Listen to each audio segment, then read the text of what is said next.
Urriaren 10 eta 11an, bakea tokian eraikitzen lelopean, nazioarteko konferentzia ospatuko da Donostian. Aieteko bakearen etxean izango da. Gaur lehenengo xehetasunak eman ditu Juan Carlos Izagirre alkateak.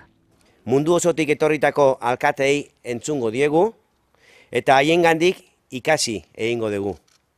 Azken finean, ezagutu egin nahi dugu eta esperientziak elkar trukatu. Hausnarketa eta eztabaiderako aukera izatea da beraz helburua.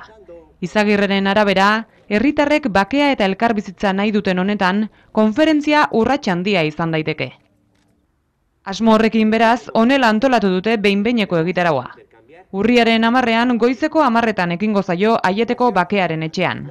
Bertan izango dira lehendakaria, aldun nagusia, Mayors for Peace erakundearen burua eta Bizente Zaragoeta konferentziaren ohorezko patroia. Arratsaldeko 4etan izango da lehen mahai ingurua. Bertan izango dira hainbat elkarte, Europar mailakuak, konfliktuen resoluzioan lan egiten dutenak. Tokian tokiko esparruan nazio elkarrizketaren eta adiskidetzearen alde egin daitekenaren inguruan hitz egingo da. 6etan ordea, hiriak, gatazkak eta bake prozesuak landuko dira.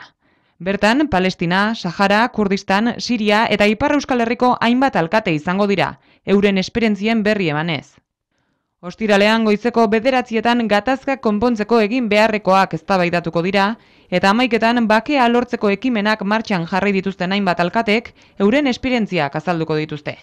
Donostia, bakearen hiri eta bakegintzako erreferente gisa osatzen ari da. Izen ematea irekita dago donostiapiz.com orrialdean. Bertan aurkituko duzu ere hitzaldien inguruko informazio gehiago.